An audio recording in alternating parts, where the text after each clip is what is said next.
Hey, so I'm cranky today, but I'm not talking about that. I want to talk about food in Vietnam. I am a foodie, and so I made a list. I put it on my phone. I have a list of all the things that I want to try, and I want to share them with you because, hey, maybe you like Vietnamese food. Maybe you're even gonna be visiting Vietnam, or be like me, gonna live in Vietnam for a little while. So let's talk food. That makes me so happy. Let's talk about food. So for me, pho. I'm looking forward to pho. I'm looking forward to Pho Bo, which is beef pho with rare steak or brisket. I am looking forward to Pho Ga, which is with chicken pho with lighter, milder flavors, and Pho Gai, which is vegetarian pho with tofu and veggies. Also, I am still learning Vietnamese. My pronunciation is going to be very bad at current. But yeah, learning Vietnamese. Please don't cancel me if I say Vietnamese very wrong. I'm also looking forward to banh mi sandwiches, banh mi thit, classic pork and pâté and pickled veggies, banh mi ga, grilled chicken banh mi, and banh mi chai. Banh Mi Chay. I'm not sure how to say it, but it's a vegetarian banh mi with tofu and egg. I'm looking forward to tofu and egg banh mi. Yummy. Another thing is I'm looking forward to spring rolls and summer rolls. Listen, back to get my life. There's three kinds that I was thinking are goi guan, which are fresh summer rolls with shrimp, pork, and vermicelli herbs. I have cha goi, fried spring rolls that are crispy, yummy. Beef tuong, shredded pork skin summer rolls. So those are the ones I want to try. And in terms of coffee, because yes, I like coffee. Cafe soda is iced coffee with sweetened condensed milk. It's a classic. And cafe de, which is black Vietnamese coffee, strong and bold. I love plain coffee. And café turn, which is egg coffee, which is supposed to be creamy, dessert-like, and is a Hanoi specialty. So I'm going to be traveling to Hanoi specifically to just go get things that are specific to Hanoi, and that type of coffee is, as I said, particular to there. So looking forward to that. Street food. I am looking forward to bun cha, and that is grilled pork with rice noodles and herbs, also popular in Hanoi, and banh chio, which is crispy Vietnamese crepe. Oh my gosh. I, yes, I'm so looking forward to that. I used to eat that every time I went to a Vietnamese restaurant in Los Angeles. So to have it at the place of origin, oh my gosh, I'm so excited for that. And chow lao, which is Hoi An specialty noodle, and you can only get in Hoi An. So those are my three street food things I'm totally excited for. And for the category of fresh fruit and produce, dragon fruit, actual the dragon fruit that actually is gonna taste like the fruit instead of what you get in the United States that's supposed to be dragon fruit. Now I like it in the States, but I'm really curious to see what the flavor will be like when I go to Vietnam. Uh, Another one is rambutan. It's a hairy red fruit uh, with sweet white flesh inside, and I think um, I don't think I've had that in the States. But then there's the other one that I want to try is called longan, which is dragon eye fruit, and it's supposed to be like lychee, which I love lychee, delicious, favorite. Um, and for a bonus mention, the one that I'm kind of scared to try, but I know I'm going to try it. I don't know when. I might not try it in my first round of brand new foods that I'll eat. But durian, fresh durian. I know you're probably like, what durian? Yes, I would try. I would try it. I would try it. So my plans for cooking at home, I would like to cook simple pho at home, learn fresh spring rolls, and then the Vietnamese caramel dishes like caramel sauce base for the pork and the fish. No, not fish, but just the pork because I don't like fish at all. But and for that, I would say cooking at home because I am absolutely going to be taking a cooking class. There's no way I'm about to be in Vietnam for all that time and not take a cooking course that I can finally learn how to learn from the people. I mean, get taught from the people that brought us this amazing food that just yeah, to not take a cooking class would just seem a terrible idea. And I know you're like, wait a minute, you're gonna have all this food. What about the food safety, right? So here's the thing, and I'm grateful to Mexico for this. That interesting that I never once was food poisoned in Mexico, and I know people were like, "Oh, you could, I had so much food poisoning in Mexico, food, blah blah blah." And I used to think that I had a sensitive stomach, but I think maybe I don't because my stomach in Mexico like held up to like all the food, like all the tacos, all the taco carts and everything else like that. So I think that even though I didn't have a problem in Mexico, I think since I had so much Mexican food and food carts and everything else and all of the, you know, good exposure, I'm not super worried about my food safety in I'm not super worried about food safety in Vietnam. Now, don't get me wrong, like there are a few things that I did in Mexico that I know to do just from watching so many cooking shows and cooking slash travel shows back in the day.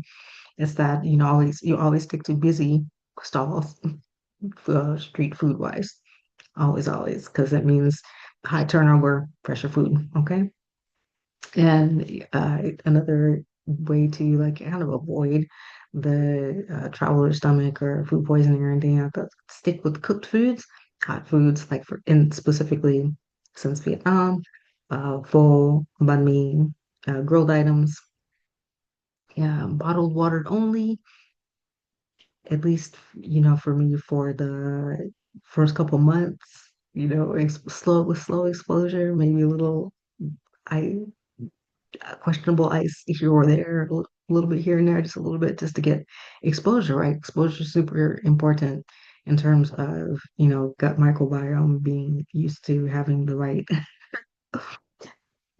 biome in your gut to be able to be healthy in the gut with the new foods and things like that.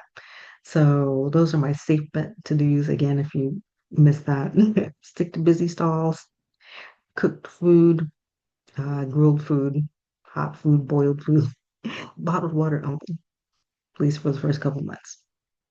So, and I also wanted to talk about cost in terms of eating out in Vietnam versus the US, because hey, it's a thing. So, in terms of street pho, which is usually 2 to 3 USD per bowl, in the US, that would be 12 to 15 bucks. Like, that's a lot. In terms of banh mi, $1 to $2 in Vietnam versus in the United States, that would be like $8 to $12. It'd be like for a sandwich, okay?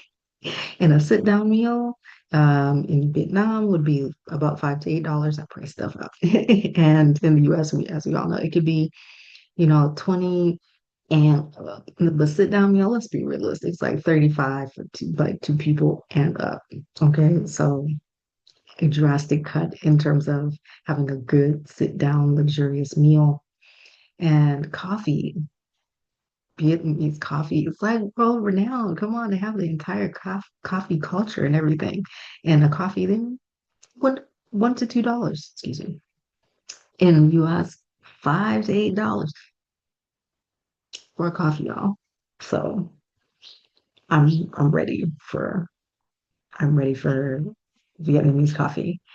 Another category of like eating things and talking about that is it is eating while autistic, right? Like if you haven't heard or anything, or if you're not autistic, you don't know. It's like there sometimes have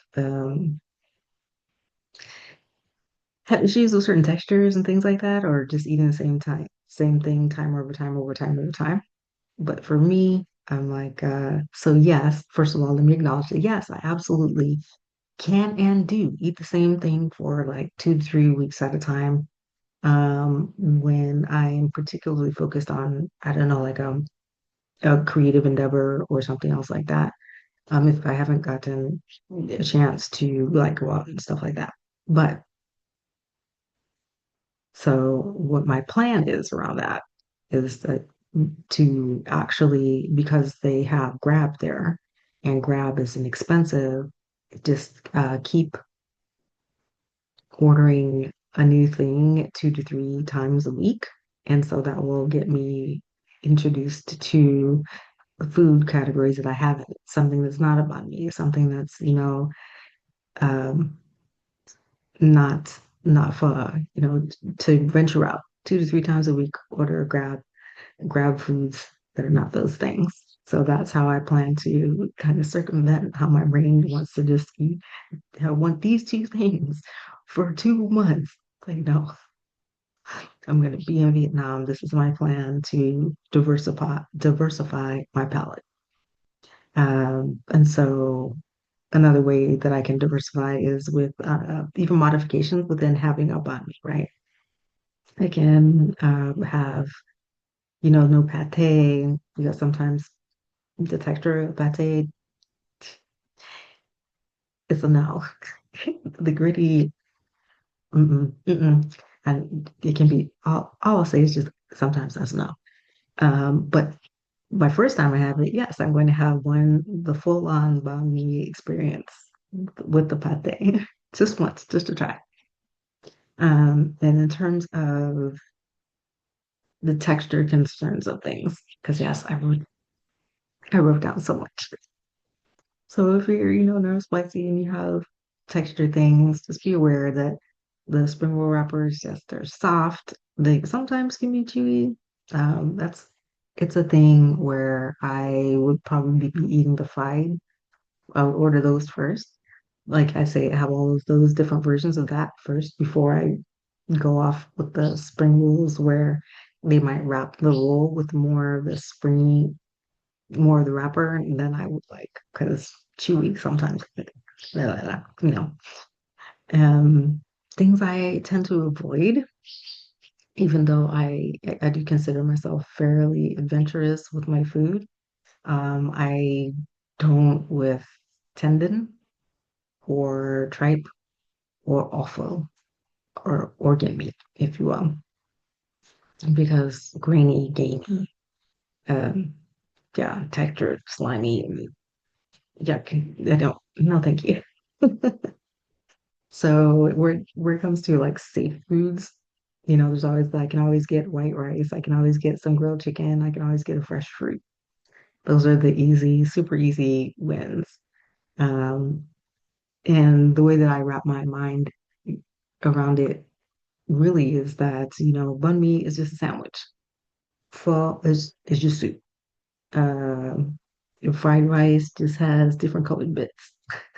I know things, the gymnastics that sometimes I have to do to go by what my ADHD part of me wants versus the autism that like, oh, but that cut in that way with that color is not look like something I want to eat. But then I have to talk myself down after for like, no, it's just different color. It might be different flavor. We can separate out the different thing and try just that little piece. That's how I get around the whole thing. Maybe that'll help you out if you have, like I said, if you have texture issues, I am your person. I have workarounds for this stuff. Huh. So also my backup plans in terms of finding different foods are 7-Eleven, because they're known to have good food and good food little options and things like that. Backup plan, definitely a plain old sandwich. There can always get some bread and an egg and some eggs. Egg sandwich, I swear. there had to be a good 2.5 weeks where I had an egg salad sandwich mission. So I ate for like 2.5 weeks. Why? Because I was learning how to paint and I was dedicated to doing that one thing. Oh gosh, what else do we have? Oh, so I have foods to try when I'm when I'm ready. Like, because I feel like, yeah, like I said, adventurous. But for me, oh yeah, I'm not doing that. So I know that there's like brave things like balut, and it's a fertilized duck egg is famous in famous Vietnamese dish. I probably am not gonna try that. It's gonna be for real. Um, the thing that's super adventurous that I probably not gonna try is blood soup. Um, I probably not gonna probably not gonna do that. But things that I can do that are other people might consider adventurous that are pretty full of spice and things like that is spicy beef noodle soup from Hue. Definitely would try that. And Miigwan, which is turmeric noodles and with herbs and peanuts. Like that sounds like a thing I could do. That's on my list to try after I tried the basic, all the fuzz, all the banh mi's and things like that. Yeah, so those that's the Vietnamese food list. I'm feeling less cranky now, which is good. I like talking about food. It's a fun thing for me. I will in the description, I'm going to put some places that are known to be really good places to try when you're in Vietnam. And I'll even probably put the Michelin star places in the description as well. I have other videos down there or over there, which you might want to check out because I'm going to be talking a lot about Vietnam and talk about moving abroad and talk about neurospicy stuff, talk about numbers and moving and things like that. So yeah, if you're interested, stick with me, say hi in the comments, and I hope you have a great day. Aloha.